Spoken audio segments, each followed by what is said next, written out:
terima kasih kepada Bapak Roni. Menarik sekali penyampaian mengenai model-model dasar dari asuransi syariah begitu ya. Memberikan kita banyak opsi untuk membangun model tentunya.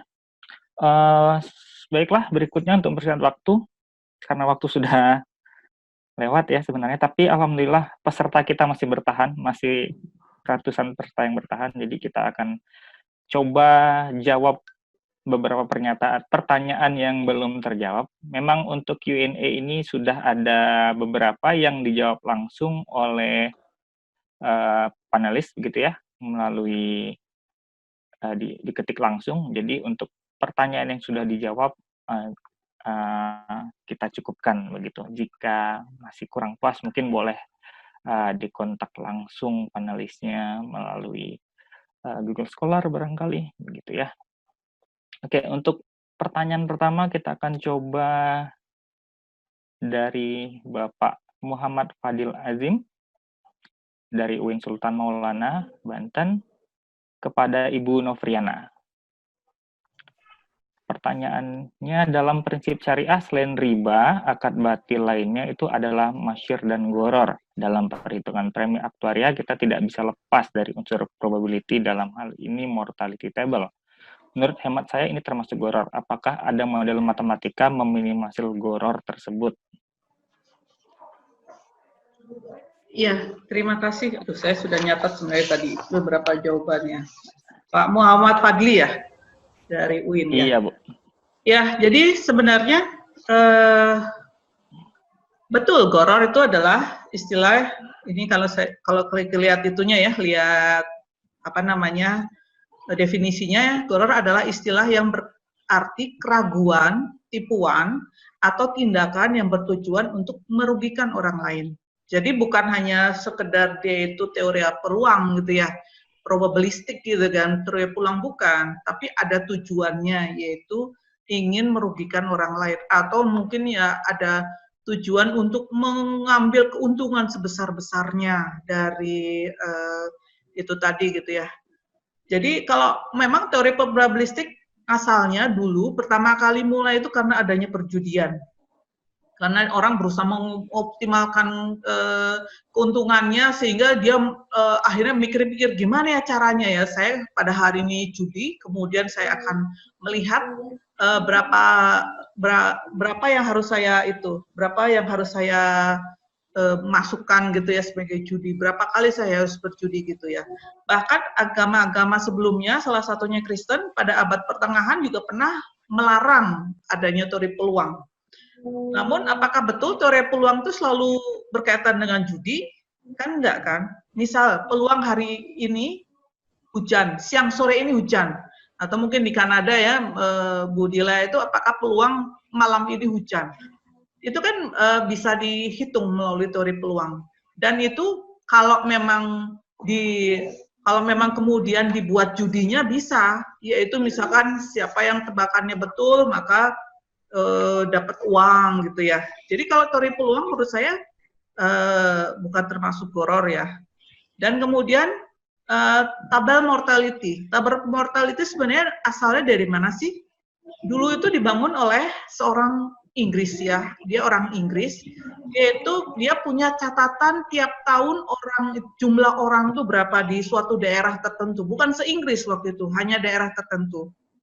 Kemudian tahun ini jumlah orangnya berapa, tahun depan kan berubah, dia hitung semuanya, jumlah berapa, terus tahun itu berapa. Nah dari situ akan kelihatan, oh oke, orang yang biasanya tahu umurnya lebih tua, tiba-tiba kok, terus kemudian tahun berikutnya cenderung untuk misalkan gitu ya, lebih cepat untuk meninggal, misalkan seperti itu. Ya, jadi di sini tidak ada perjudian juga ya, tabel mortality-nya kan, tidak ada tuh unsur ingin membuat supaya untung gitu, enggak. Jadi kalau tabel mortality untuk Indonesia seperti apa? Ya harus sesuai dengan keadaan orang Indonesia. Jadi kita dituntut untuk membuat tabel mortality yang sesuai, tidak ikut-ikutan misalkan kalau Malaysia mungkin seperti ini ya pakai gitu, enggak. Tapi alhamdulillah kan sekarang setiap tahun selalu diupdate ya. Terakhir 2011 Dan kemudian terakhir itu ada 2015, yang nggak bisa 2020 karena sekarang sedang terjadi kan, jadi kita tidak bisa membuat. Karena ini dibuat untuk keseluruhan se-Indonesia gitu, sedangkan kalau data kan memang susah ya kalau untuk di langsung update gitu. Begitu ya, jadi mungkin menurut saya tarbal mortality itu tidak termasuk horor gitu ya. Terima kasih. Ya, terima kasih kepada Ibu Nopriana untuk jawabannya. Jadi kesimpulannya tebal mortality itu tidak termasuk horor, gitu ya, Bu. Kemudian pertanyaan berikutnya kepada Bapak Roni dari Istiqamila. Istiqamila dari Universitas Pakuan kepada Bapak Aditya Roni. Beliau ingin bertanya, sepengetahuan saya model CIR itu untuk suku bunga tak kontan. Bagaimana menggunakan model itu pada deflator Shariah tersebut, Roni? Ya, baik. Terima kasih. Jadi yang saya usulkan sebelumnya ini adalah saya ingin mendapatkan fluktuasi dari suatu transaksi keuangan, ya. Tidak harus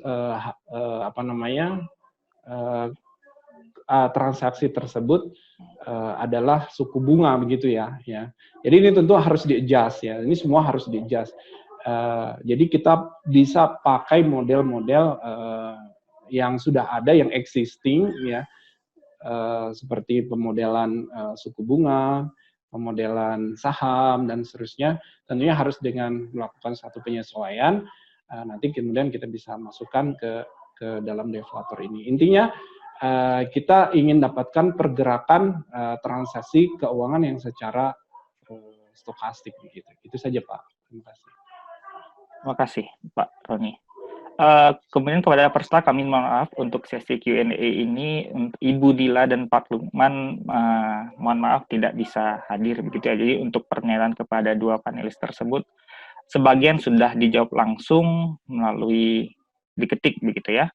Jadi untuk Q&A ini kita fokus ke pertanyaan untuk Ibu Ana dan Pak Roni yang belum terjawab juga.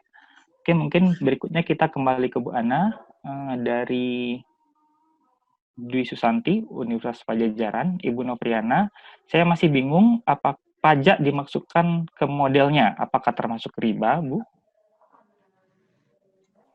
Ya, dari Bu Dwi Susanti kayaknya ada dua ya. Kalau saya lihat dulu. Tentang ijaroh ya, tentang I-nya, imbalannya, kemudian pajaknya, apakah termasuk riba gitu ya. Nah, perlu diingat di sini bahwa kalau setiap persentase itu tidak selalu artinya interest rate gitu ya. Persentase apa gitu itu tidak termasuk interest rate. Tidak selalu artinya interest rate. Jadi di sini itu jadi tidak termasuk, tidak selalu riba. Dan di sini misalkan I-nya, ijarohnya, imbalannya itu dianggap sebagai margin. Ya, kalau misalkan investasi, margin itu boleh. Jadi di situ untuk mengambil margin untuk hal-hal tertentu di buku saya itu ada di situ bagaimana margin itu bisa diterapkan untuk beberapa investasi. Kemudian pajak itu menurut saya juga bukan riba ya, karena di situ sumbangan wajib untuk pemerintah gitu, untuk negara gitu ya. Jadi menurut saya sih kita sebagai umat Muslim itu akan bisa lebih bagus untuk membuat negara kita tuh pembangunannya lebih lancar gitu ya. Misalkan dengan membayar pajak. Masalahnya, aduh pajaknya nanti paling dipakai untuk apa gitu ya, misalkan dikorupsi dan sebagainya. Nah itu kan dosanya orang pemerintahannya gitu ya. Kalau misalkan memang kita diwajibkan untuk membayar pajak, menurut saya sih ya sudah lakukan saja. Kalau misalkan disalahgunakan, yaitu ya kita itu merupakan dosa dari yang melaksanakan. Dan kita insya Allah kalau kita berdoa supaya korupsi itu semakin dikurangi, insya Allah kita bisa didengarkan doa kita sehingga kita orang-orang koruptor itu makin berkurang jumlahnya di Indonesia. Ya, terima kasih. Terima kasih kepada Bu Ana. atas jawabannya, mungkin bisa menjawab ya Ibu Disanti. Kemudian kita kembali ke Pak Roni ya. Pertanyaan untuk Pak Roni dari Ino Suryana, Universitas Pajajaran. Mas Aditya Roni, dari banyak model yang dipaparkan, apakah sudah ada yang sudah diimplementasikan pada dunia nyata di Indonesia? Bagaimana keakuratan atau kecocokan hasilnya, dan untuk berapa lama periode, tahun atau bulan yang digunakan? Iya, terima kasih. Saya belum tahu apakah itu sudah ada orang yang melaksanakan itu, ada terusnya ada. Apakah itu belum atau sudah? Ya, jadi ya ini kan hanya dalam tataran teoritik gitu. Jadi dan ini bukan untuk membuat suatu model kan, bukan membuat suatu produk yang baru, tapi ini sudah ada fenomena. Nah, ini kita hanya membuat suatu model matematika dari fenomena yang sudah ada. Jadi pertanyaannya saya kira agak nggak pas, apakah sudah diimplementasi? Bukan, tapi ini memang sudah ada, tapi ini kita buat modelnya begitu. Terima kasih, Pak. Ya, terima kasih kepada Pak Roni. Pertanyaan berikutnya kita ke Ibu Ana. Pak Ade, Pak ya, Bayu. Pak. Nah, ya, Pak. Boleh izin keluar dulu mungkin ya Pak ya. Oke, terima kasih banyak aja. Pak Roni. Terima kasih. Iya. Assalamualaikum. Waalaikumsalam warahmatullahi wabarakatuh. Waalaikumsalam warahmatullahi wabarakatuh. Mungkin satu pertanyaan lagi ya Ibu ya, untuk menutup sesi. Ini mungkin banyak ditanyakan juga. Dari Bapak Rusdin. Assalamualaikum. Ini tidak ada ditujukan ke siapa, jadi mungkin umum saja. Assalamualaikum, bagaimana dengan peluang matematika ekonomi syariah dalam penelitian disertasi matematika, khususnya pada S3 Matematika ITB? Mungkin boleh dijawab, Ibu. Iya, Pak. Alhamdulillah, saya dan Pak Kuncoro itu memiliki mendapat kepercayaan dari salah satu mahasiswa S3 untuk menjadi mahasiswa S3 untuk melakukan penelitian syariah. Ya, dari situ bisa digali tentang itunya opsi yang syariah gitu ya, option kemudian saham yang syariah seperti yang Bu Dila tadi dijelaskan gitu ya. Dan kemudian juga untuk menggali-gali model-model yang mungkin belum diungkapkan gitu ya. Jadi misalnya tentang warisan gitu ya, warisan kan itu penuh matematik, tapi di sini kita akan bingung sekali untuk menghitung kekayaan yang mungkin nggak bisa dipecah-pecah gitu ya, rumah gitu ya, dipecah jadi 3 atau 4 gitu ya. Jadi bagaimana mengelola seperti itu. Jadi menurut saya S1, S2, S3 itu masih bisa untuk mengambil penelitiannya tentang matematika keuangan syariah, karena itu masih eksplorasinya masih menurut saya masih belum terlalu banyak untuk bereksplorasi di situ. Apalagi sekarang juga sebenarnya di ekonomi juga banyak kan sebenarnya di S2, S3 ekonomi syariah sebenarnya. Tapi di sini kita ingin memberi sentuhan matematikanya seperti apa gitu ya di situ. Ya, terima kasih. Ya, terima kasih kepada Anda. Jadi sangat banyak sekali ya Bu peluangnya. Ya. Baik itu untuk S1, S2, S3, penelitian di ekonomi syariah, matematika ekonomi syariah. Baiklah, mungkin kalau bisa kita simpulkan garis besar dari webinar hari ini adalah untuk melakukan penelitian maupun pengajaran di matematika keuangan syariah, yang penting utama kita harus paham akidahnya dulu, Bu ya. Jadi kita berpegang teguh pada Al-Quran, hadis, kemudian kalau di Indonesia kita ada MUI sebagai badan pengaturnya, baru kita adaptasi model-model untuk supaya dapat disesuaikan dengan syariah. Terima kasih saya ucapkan kepada seluruh panelis, kepada Ibu Novriana, kepada Pak Lukman Hanif Arbi, Ibu Dila Puspita, dan Pak Roni atas waktunya, atas sharingnya. Terima kasih juga saya ucapkan kepada peserta semua yang masih bertahan sampai akhir walaupun sudah lewat dari jadwal. Terima kasih sekali. Nantinya sertifikat akan kami kirimkan. Kemudian materi juga setelah diizinkan oleh panelis kita akan bagikan dan infonya akan diberikan bersamaan dengan sertifikat. Begitu juga rekamannya nanti jika setelah selesai kami edit. Terima kasih sekali lagi, sampai jumpa di kesempatan berikutnya. Dan kita masih ada acara lagi sebenarnya, masih ada workshop pengajaran matematika keuangan syariah.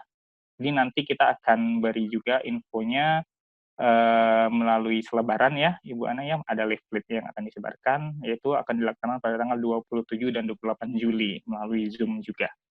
Jadi bagi Bapak Ibu semua yang masih penasaran dengan bagaimana kiat-kiat mengajar matematika keuangan syariah, bagaimana mendesain pengajarannya, silakan bergabung di workshopnya nanti.